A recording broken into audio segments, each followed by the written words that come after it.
welcome to episode 3 of the Lock Hub podcast. I have with me the undisputed, the engineer, reigning from Seattle, Washington, Christopher Hickson. How you doing, my guy? I gotta say, with the intro like that, I'm doing splendid. Oh shit, let's go. All right, what we getting into today? Well, this weekend we got the first street circuit, big race weekend. We had an amazing week in Bahrain, so now we got to see what happens in Saudi. I think we got to talk predictions. We got to talk about some of the issues we're seeing on the teams, and definitely we got to talk about where some of these other teams can improve. Oh hell yeah, that sounds good to me, dude. No, honestly, right off the bat, I mean, coming off of Bahrain, we just have to talk about what are these back markers going to do, man? I mean, we can start with McLaren. With a week turnaround of travel time of going directly into the next race week, they ain't gonna have it solved. Yeah, there's not really too much they can do. Honestly, I feel like they got to treat these first couple races as just extended testing, like you said. And I think that they were definitely gonna have to focus on maximizing their design this year, but really they should mostly be looking towards the next season. I mean, yeah, it's so tough to say that right out of the rip with just the first race going. It's just hard. It's hard to get it so wrong and recover. Just like you, I mean, just like we're saying, we have only a week in between races. Sometimes I think the biggest break we have is summer break, and maybe it's like 2, 3 weeks long. But even with that, with the pace that all the cars are moving at now, you got to pull a Ferrari and chalk the season and just fucking focus on next season. I That's wouldn't even it. call it a Ferrari. It's kind of just a Haas at this point. But Yeah, you're right. Yeah, but you're right. the only reason I'm saying this is just because he said that the problem is they're not getting enough downforce in the front or the rear. It would be one thing if it was just one area of the car, but when he's saying it's both sides, like No, I don't that's know. exactly. It seems like there's a lot on the table that they need to work on. Dude, that's exactly what I'm saying. Like, not only, I mean, and that's probably the biggest problem. They probably have a slew of other smaller problems under that. So Yeah. it's not only are they not getting downforce in the front or rear, I mean, they could have the car completely off spec of what it should be. So I mean, if it's that far gone, dude, I just don't know. But I mean, that's also just we're one race in. Who knows? Maybe they can turn around. Maybe they're just pulling the ultimate sandbag and just we don't need the fucking first 2 races of the season. But I mean, I don't know. We'll see on that one, honestly. I But I mean, mean, I don't know how any team could go into this new era saying, yeah, we can blow the first two races and sandbag because you're expecting the racing to be way more competitive. And from the first race, it already looks that way. So no, I mean you're also right on that. Honestly, I mean you saw Haas just absolutely come out of the gate and show that they can at least be a contender with the rest of the midfield this year. So like you really can afford to take weekends off, and nobody's going. I mean, it's not like everyone's going out there purposely to take the weekend off to test or whatever. But these car going into a brand new era, not knowing what these cars are going to do, some teams, like we are seeing with McLaren and potentially Aston Martin, some teams could potentially just have completely gotten the design wrong.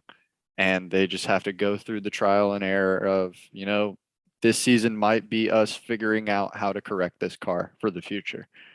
dude, do you know what hurts about that is I I was coming into the season thinking that McLaren was going to be top four team with Ferrari, Mercedes, and Red Bull, and they're all competing for podiums and wins, and it all like competitive in the drivers race as well as the constructors. But and then I also thought Aston Martin would be the best of the rest, like the top midfield team, and Yeah, now both of them are at the bottom. What's going yeah, on with that?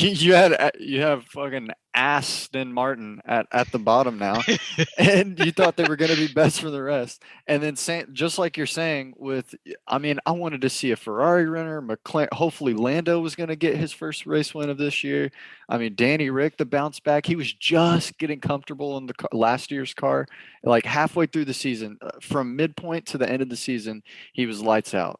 Yes, it took him a little bit longer than other drivers to get acclimated with their car, but once he's got it, he's got it.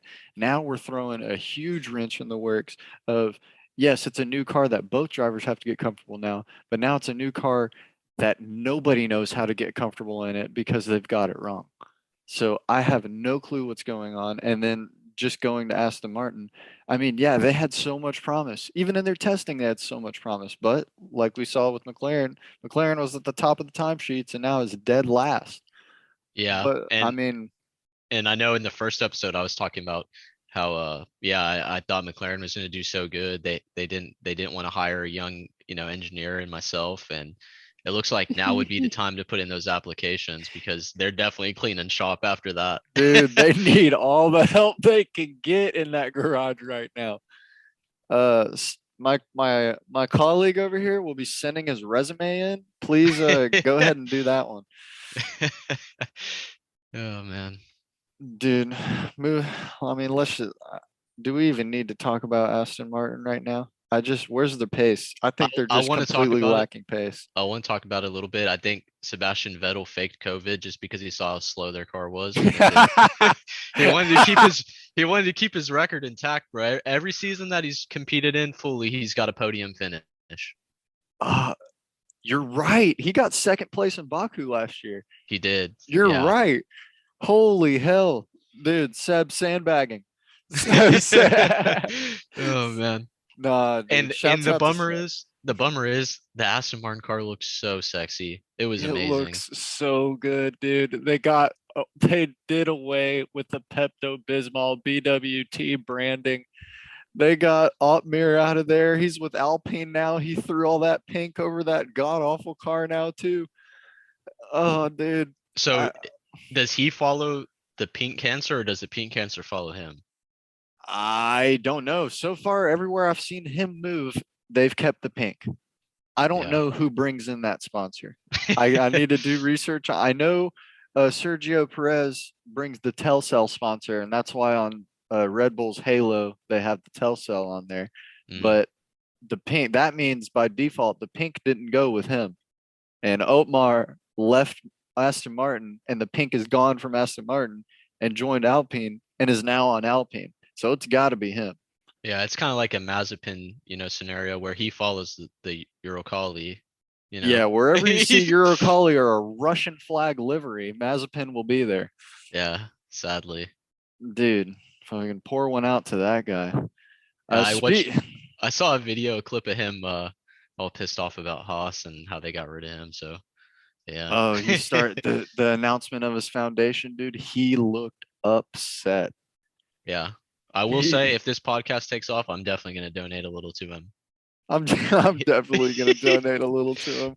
Put it on the company card, dude. That's it's crazy, dude. Speaking of tragic endings like that, what's going on with Red Bull's engines, bro? Red What Bull what engines. what's going on, man? Well, So Honda, what are we doing? the story that I've seen develop this week was Christian Horner says the issues between the AlphaTauri car and the Red Bull car are totally different, and that they'll be able to fix their problems. They don't know what happened with AlphaTauri. I'm gonna call BS on that just because what are they doing different? That's their feet. That's their backup team. That's their B team. Yeah, duh. No, I'm with you. Absolutely call BS on that. Horner is lying through his He's lying, teeth. and That is then here's the even worse part about it. I just read some article today, or maybe it was a tweet I saw, and they're saying that it was a vacuum issue, a vacuum in the fuel supply that caused the engines to run out of fuel. I don't know if I really believe it, and it doesn't sound like they've fixed the issue either. It sounds like they can solve it over the race weekend, which doesn't bode well for this weekend at all. They don't have a solution yet. They're gonna have to try to figure it out. And like, didn't we hear Max talking about uh issues, and then on their end they couldn't see anything at all on their he was he computers? was he was complaining about his battery mid race. This Yeah, has nothing to do with the battery. And then now all of a sudden it's a vacuum in the fuel supply. One, when has that ever happened? Even in the modern era, in the V6 turbo hybrid era, even with that, when has that ever happened? A vacuum in the fuel pump and they lose gas. I refuse to believe that. Maybe okay, maybe he's telling a little bit of he's not telling everything. I refuse to believe that identical problem happened with both cars. Yeah, I wouldn't say anything either. You don't want to let anyone know what's happening, really. Max was able to limp his back into the pit lane with apparently a battery issue on his end, but the team couldn't see it.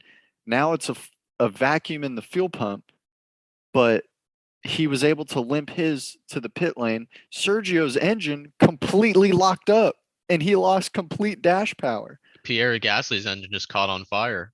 Yeah, dude, Man on Fire Part 2. Like, Yeah, dude, like his engine completely lost power and he's losing the entire back of his car. I refuse to believe. I refuse to believe that that's just they just don't know what's happening with 3 out of the 4 of their cars. And Christian Horner 100% knows what's happening with that AlphaTauri. yeah, I think so. I mean, the way I see it is I'm sure AlphaTauri has their own engineering team on some aspects of the car, but probably purely aerodynamics, and I'm sure they're getting dumbed down data from Red Bull that they get to take advantage of. I mean, I'm pretty sure Haas is doing the same. It's the same relationship they have with Ferrari. Ferrari powers them. I mean, Haas's body compared to the Ferrari chassis is damn near identical. The only thing They different just is place their vents. Yeah, they place the vents in different spots. they don't have the bathtub. Yeah, they just don't have. Yeah, you're right. They don't have the bathtub. Damn near hot tubs on each side of that car, dude. Yo, yeah, no, it's crazy, and you got to look at it like look at all the teams that are Mercedes powered this season. Where are they stacking up? Look at all the Ferrari powered teams this season. Where are they stacking up? Like, I refuse to believe that they aren't seeing similar issues between them. I mean, you had 3 out of 4 DNFs, man. And then you have Ferrari power, all 4 of them, like 3 of them finishing the points. One's got his highest placement ever at P5, and then you got Ferrari 1 2. Obviously, I think very obviously, they're doing something right. 5 out of 6 of the drivers, because you got to remember Alfa Romeo. You're right. You're right. Alfa Romeo is literally the sister company to Ferrari. And I will say, I think Mick Schumacher could have been in the points if he didn't get spin autoed in the first lap. Yeah, you're 100% correct. Who sabotaged? Ocon did, right? Ocon Yeah. Spinota. Yeah. I think Ocon right when they finished the race, getting out of their cars to go weigh themselves and stuff. I think he caught Mick and was like, "Hey, bro, my bad. I didn't mean to Lewis Hamilton you to your Alex Albon." Yeah, So he was chasing him down. He had to get that apology in there. yeah, I'm glad they're boys, and Esteban's cool, but I'm gonna keep it real, bro. Alpine's the most average placing Formula One team. They're Mr. Consistent. If you think about it, I don't see them moving anywhere from exactly fifth or sixth place. But And and you hate to see it with Alonso there. I mean, you do, but you also have to question. I mean, how long you think he's going to be there, man? He made it very clear when he came back to F1 after taking a 2 year break that he's here for championships. He wants to be in the hunt. And with these new eras of cars, that's the closest shot he was coming in at the right time to get reacclimated and comfortable and then starting a brand new era where it's almost like a reset. But I mean, Alpine, I guess, showed great pace, but they didn't pass anyone. They just battled themselves. They kept switching positions. Yeah, I mean that was just still exciting to watch them race though like that. That was cool. At least they had a little competition within their team. But yeah, I think they're going to be pretty mid all season. I just, yeah, the only reason it scares me is because it's like, I mean, Alpine's great for F1. Everything's great for F1, but like, I just wanted, Fernando Alonso is good for, like, great for F1. So I want to know if he's going to stay here long term because, to be honest, I mean, okay, if Alonso leaves Alpine, where do you even put him? Who, Yeah, that's a good question. I'm reading right here. He just did a 1 year contract extension for this season. So okay, so he's through 2023? no, for 2022. He has not. Oh. He signed that extension in 2021 So at very Spa. literally, this season could decide if he even stays, if he signs with another team, or I wonder who else is a free agent after this.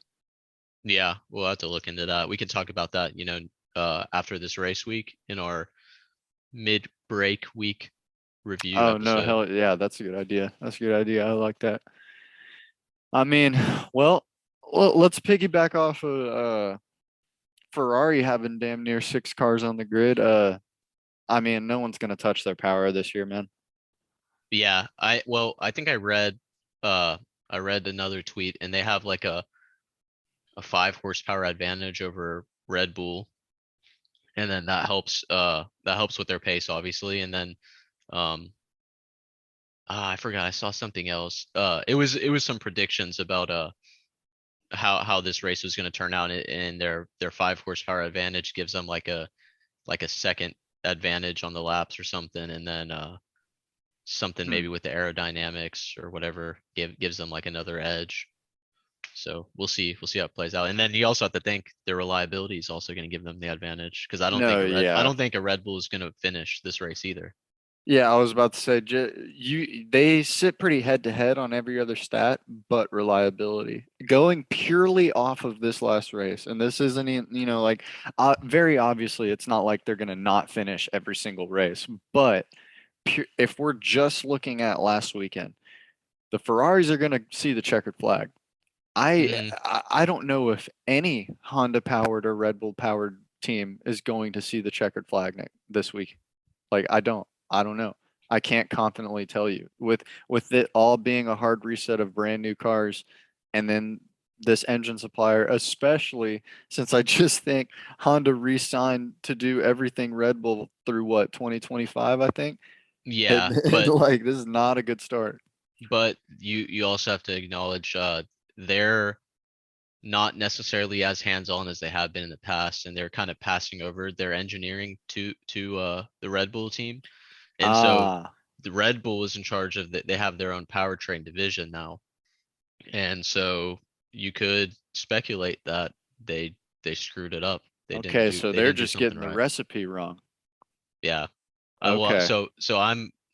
I don't know all the details, but I think that Honda is doing the engine, and then Red Bull has to take the engine and integrate it, and Honda's given them all the data that they've used to do that. Okay. Okay. That actually makes sense. Now, with compared to the Ferrari power, are you impressed with Ferrari or more so impressed with Red Bull being able to just keep up with Ferrari? Because just like you last season, I was like, all right, well, 2022 is Ferrari's year because Red Bull didn't develop anything for this year and Ferrari did. So I'm like, okay, well, we expect Ferrari to be right where they are right now. I think everybody had a good idea of where those guys were going to be at right now. Now, am I impressed that they're there? A little bit. I'm more so impressed that Red Bull is even still a second or third place contender. Yeah, nipping at the heels. Yeah, I think if Ferrari was anywhere else but here, it would be a Yeah, disappointment. So they've met expectations, if not exceeded them, just because of how brilliant that first race was with the 1-2 finish. Uh, but yeah, Red Bull's right behind them. And in my predictions, I kind of kept Max down low and even off of it at first, because I expected Red Bull to be very the least developed out of the what I thought was going to be the top 4 teams. I mean, yeah. I thought that they put all their eggs into that last season, and I mean they had the best car for sure, and they had one of the best drivers, and I thought they put all their eggs into that basket, and that it was going to bite them this year. And I thought Mercedes would be in a better position because they didn't really need, like, they Yeah, needed the win, but they can afford to do that. Yeah. yeah, exactly. And then I thought McLaren and Ferrari were just gonna, really They're blow up kind of the like just most. coast, yeah, just kind of coasting through it and they can afford to do it. But no, you're right. I mean, I assumed Red Bull was putting all their eggs in one basket as well because I think they had a very narrow window of 2 to 3 years of being able to compete. But now that we're in this brand new era, I'm not saying they'll never be able to compete, but right out of the gate, since they're kind of slow to the party and all the other teams have just completely chalked last season to focus on this season and the hard reset, that I at least thought Red Bull would be maybe maybe fourth or fifth, still being in the mix, but like Not this kind of, close. yeah, kind of there. But like I said, I think I'm more impressed with Red Bull even keeping up. Yes, they have their share of reliability issues. I think that's very obvious. But the fact that they're even keeping up for a potential race win right out of the gate, I mean, you're gonna have to now that you're paying Maxi Boy 50 mil a year for 5 years. Yeah, I think he's definitely got something to prove, especially with the big asterisk next to his first win or his like first, you know, Yeah, and drivers you championship. can't put that on him, but yeah, unfortunately, it's kind of a little bit of an. He fought all year. Nobody talks about the rest of the year. They just care about Abu Dhabi. He The fought. last race. Yeah. Yeah, I take nothing from him, and because of other people's actions, Michael Massey, you traitor. Um, because of other people's actions, he now has to bear this weird asterisk over his championship because for what? He just drove, man. He's just being told what to do. So I feel bad for him in that sense, but yeah, unfortunately, for I guess everyone for it to quote unquote count, you got to throw an asterisk on the 2021 season. That's just tough. Yeah. Uh, Yeah, I mean, it's unfortunate for him for sure, but it is what it is, and he's got plenty of time to prove that he's good, that he's that guy. But racing up against Leclerc, I don't think he's doing it this year. Just gonna say that. Dude, I mean, Leclerc's a different animal right now. It looks like he was in that 2019 Ferrari back during that area. Like that when they figured out that exploit in the oil drip, how they can just time it perfectly and just basically didn't even get in trouble, bro. They got congratulated for finding the loophole and we're like, "All right, we're going to change the rules because you kind of just poked holes in our plans." Like Hey, they and that's racing, dude. You got to read between the lines. You got to find what's not in there and take No, advantage of it. after it came out and I realized what they were doing, I wasn't upset. I mean, yeah, they got caught, they amended the rules, you no longer can do that. That's cool that they're like, "Oh, that's easily exploited." Cool, you found a testing rule, but I mean, hey man, you made your car magic. Like you can't give away the secret. So I don't blame them for doing that. But I mean, hey, that 2019 year, that Ferrari was strong, and that 2020 season and that 2021 season, they showed a little bit of their struggles. But no, I think they're 100% back. The Dude, Scuderia is back oh yeah. The way that Leclerc was baiting Max to pass him on that front straight the to whole that time. first He corner, had the race in every control the whole time. he knew what he was doing, man. It was beautiful to see. He baited him. He took that a little bit slower because he thought, oh yeah, Max is gonna get the DRS advantage. He's gonna gain up on me. He's gonna brake way late, wear out his tires, and then I'm gonna catch him on the next DRS zone. No, I mean, it was very literally masterful racing. And I mean, Sainz, I mean, he had Max and Leclerc battling for one and two the whole time, and he's coasting. And then finally, I mean, like you said, the reliability of issues of the Red Bull, Max just completely ditches the race, and there's Carlos, easy 1-2. He didn't even feel comfortable in the car, and that man finished second place. I know, man. And hearing him say that that was his worst weekend at Ferrari. Like, if that's his worst weekend, I can't wait to see what his I best want to looks like know this his year. best. He's I gonna get his can't wait. first race win this year, dude. Oh man, that's exciting. I think him and Leclerc are definitely going to be battling all Dude, that's season. Ricky Bobby on that team, man. That's Ricky Bobby and Cal Naughton Jr. on Ferrari. Like that Ferrari has found their if Carlos Sainz doesn't sign a super max deal after this season, I'm gonna be ashamed. Yeah, I mean, if Ferrari doesn't re-sign him, they fumbled the bag so hard. What Leclerc, they locked up Leclerc in 2019 through like what 2024 or something like that. Like the huge, like that was their guy. And then Uh-huh. they played around with Seb. Raikkonen left. They got Seb. Seb left. They got Signs last year. Signs. I mean, they were great last year. They finished P3, but McLaren was supposed to be P3. They were supposed to retain P3, but they ended up beating out McLaren. That came Danny Rick being a little bit slow in the first half of the season came to bite him in the ass sometimes. But Yeah. they put that car in position to win, and now that they did that last year without any development. And now they're already a worlds ahead of everyone else. I mean, it's going to be smooth sailing the whole season. And with the Ferrari drivers, if one of them, if Leclerc gets out of the race for unfortunate circumstances, Sainz is going to fill in for him. He's going to be right up there, and we saw that last year. No, the Ferrari have, I think, 1000% found their 1-2 drivers. Yeah, They both look great in Ferrari red, obviously. I mean, you got a Monegascan, you got a Spaniard. You are Ferrari. Like that's the perfect lineup that you can get right now. And to put them in that car, you're setting up for there to be a battle of championships within your own team. And that's the best time that you could set yourself up to be in. yeah. Hey, so I know we talked about this a little bit. I think I want to talk about the rumors of expanding the races and future tracks a little bit. Uh, Give me a Vegas race. I want a Vegas race too. I want a Give Vegas race. I want an me the Africa desert. race. Dude, the rumors about Africa and Vegas race, I think it's awesome. I think with, Drive to Survive getting a lot of people into F1 nowadays because I think the past 2, 3, 4 years, more people I know now watch the sport. More people tune in. More, I've never seen it boom like and be this talked about globally at least in the United States, being only like we only have one track. Now we potentially could have three within a Yeah, couple years. Like that's awesome. So yeah. I seeing the think sports boom is just good too.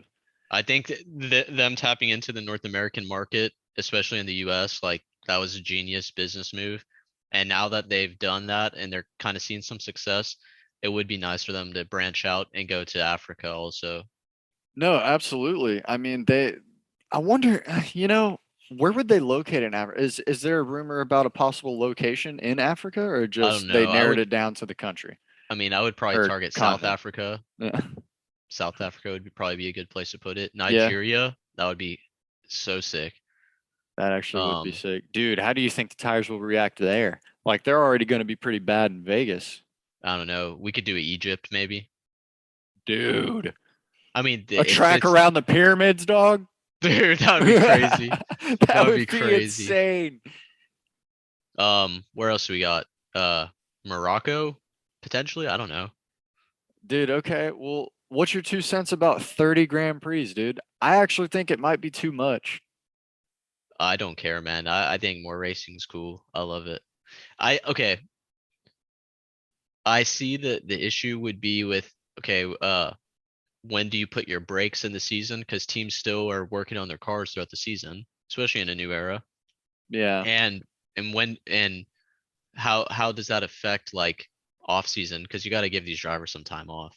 You know? No, yeah, you can't just be island hopping across the globe, like getting these teams, cars, equipment, like all of this stuff. There's no way that you can just live like that with 1 to 2 breaks at a time throughout what a 6, 7 month period. Like no, even 8 maybe. Because I mean, Yeah. I feel like this off season flew by. They didn't have any time. Yeah, yeah, it did seem pretty short. That's for sure, especially with, developing new cars and now you're seeing like maybe some teams didn't have enough time. But yeah, I guess 30 races could be too much, but then if they want to start developing these other tracks and go into new markets, uh where are they going to get rid of tracks? I heard a rumor that Don't, on bro. Twitter. I heard a rumor on Twitter that Spa might not be around, and No. I might have to say that would be a worse loss than if they lost the Monaco Grand Prix. Dude, you're right. That's like taking away the crown jewel, bro. Like, what happens if there's no Monza? The Temple of Speed? Like, what? Dude, no Spa? You don't want to see El Rouge? You don't want to like, bro. Listen, I understand Spa has a dark history. I understand Spa, respectfully has, it's claimed the most lives in motorsport history. I get that. But it is top 5. It is one of the most iconic tracks to date. Yeah, and you got to think about this. If you're going into the race car, you have to realize the risks that come with it. Yeah, these and that's guys part of know, the man. that's part of the thrill. A lot of drivers say they prefer to race in the wet. Why? It takes more skill. It's way more dangerous. They're riding on the limit every single time. So that's what I'm saying. Like, who cares about the track? I mean, hell, man, everything you're going to do in your respective sport, in motor racing, every track you're going to, you have the potential for something like that to happen, man. Just like you said, they're prepared when they strap in that seat and they put that freaking like 60-point harness on. They're like, yo, I'm gonna die in this thing, or we're Yeah. gonna win a race. And So that being said, I'm not saying they shouldn't take, actions to make the track safer and the cars safer. I think they should certainly do that, but I don't think you should just get rid of the best track in that's what order I'm to do saying, that, man. I And know it's subjective, guys. I understand, like, it's just my opinion, it's the best track, but damn it, it is. It's the best track on the F1 circuit. it's the Tell best me I'm track. wrong. And if you don't like it, honestly, you probably shouldn't be watching our podcast. You can go kick rocks. No, I'm just kidding. I'm just kidding. uh, Slightly. There's some seriousness behind that. But uh yeah, no, I mean, I say if you're getting rid of tracks, I'm cool with removing any of the Middle Eastern tracks. Maybe Bahrain. We had two fires there. Maybe Bahrain. I'm gonna go ahead and say it. I think the secure one, you can just chill with it. I mean, it's just a different version of Bahrain. Like, well, you can just axe that one if you want to, even if you want to add new places, just axe one of those. Or what we got, what, three or four Red Bull ring tracks? Yeah, and if you want to get rid of Spa for safety issues, I mean, the Saudi Arabia track's trying is giving it a run for its money.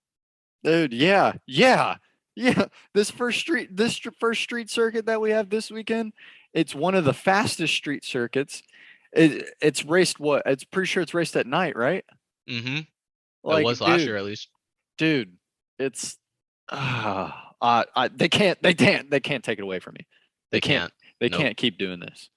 Yeah, they They cannot. cannot keep getting away with this. They can't keep getting away with this. Dude, all right, let's round up this discussion and get into our predictions. But just to close off the discussion, I mean, let's just talk about it quickly. You think Mercedes is gonna fight Haas this year? Like, no bullshit. I think that we'll carry this into the next section, but I think that Mercedes is going to struggle this weekend because it's a street circuit. They have porpoising issues like the most out of any Still team right now. bad, yes.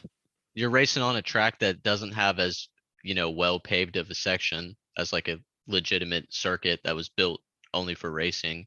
So we're going to see this car bouncing like a maniac down here.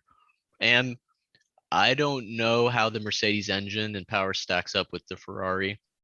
So I have to feel that on the fast track they're gonna hurt there. So I think that Haas is gonna beat them this weekend.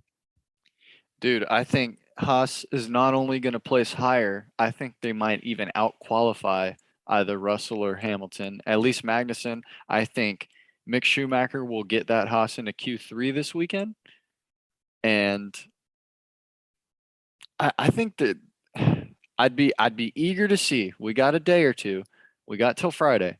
I'm eager to see if Mercedes will have any sort of side pod on their car coming into this weekend. Yeah, that's a good take. Honestly, it's gonna be interesting to see, but I feel like you know how McLaren's kind of in a bad boat where they've, put a lot of eggs into a basket and it's not working out for them. I think Mercedes might have went a little too into this no side pods and now it's like, do you back out or do you continue down this path and just try to make it work? Yeah, do you just try to further develop what you have and you feel like you're on the right pace, but damn dude, your answer to the porpoising could be the side pod. If they change that and experience no porpoising, I mean that just confirms their thought process right there. Yeah, yeah, we'll see how it goes. But yeah, let's roll into predictions. Let me hear what your thoughts are on qualifying. Who's qualifying pole? What's your like? What do you think is gonna happen? I mean, man, just judging by off last week, you got to give it to Leclerc, right? Until he doesn't, you almost have to assume that man's going to put it on pole until he just doesn't. Yeah, I think I could see Red Bull, Max Verstappen getting pole as well. I just think that his driving style so aggressive. It could it Yeah, could it's too it could aggressive not to be like top five, top three, huh? well, he's definitely going to be top three in qualifying and yeah, in qualifying. And I could see him just pushing it to the absolute limit and getting that pole spot because who knows, maybe Ferrari's feeling a little comfortable now. But I don't think so. I I don't think know, Leclerc, man. yeah, I think they've been through two or three struggle bus seasons and they ain't letting their foot off the gas all I year. wouldn't. I wouldn't. So give me your top three qualifying. Let's see, top three qualifying. We got the boy Leclerc at one. Hmm. I think I'm going. Hmm, you know what? Just to play it safe, and I know this was just last week's standings. I think it's one Leclerc, two Verstappen, Carlos Sainz third. I think it's literally what it was last week. Yeah, I think we go with that, and then maybe mixed in for like you got the two Mercedes, two or three places behind that, and that's about it really to round out the top three. What was your two and three? yeah. So I guess I'll have to go with Leclerc number one. It's a safe answer and also my favorite driver. So I got to give him Yeah, his props. yeah, He's yeah. number one. And then I think although Max is going to be in the weaker car this weekend, I think he's still going to get two because he's just that damn skilled. And then three signs.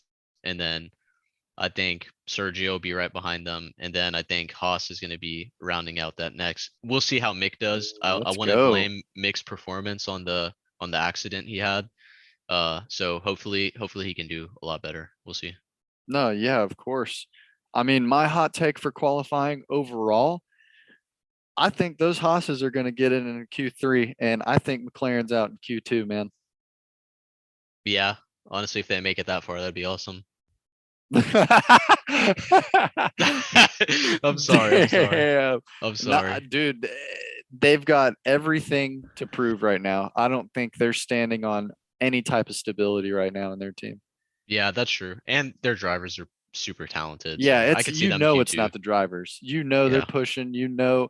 I mean, both of them didn't even sound surprised about where the car was. They knew they have work to do. that hurts, man. That's That the dude, that's pain that right there. hurts. So yeah, we have qualifying. We kind of have an idea for that. How do you think the race is going to play out? Ooh, I can start it off what I think is going to happen if you want. let's hear it. All right, so I think Leclerc is winning it again. Yeah, Uh, yeah. I think that the Red Bulls are not going to be able to finish or fix their reliability problems, and I don't think they're finishing the race. You know, I think they'll finish the race. I just think the whole race they're going to have to be mitigating tires, watching the ECU, watching engine temps.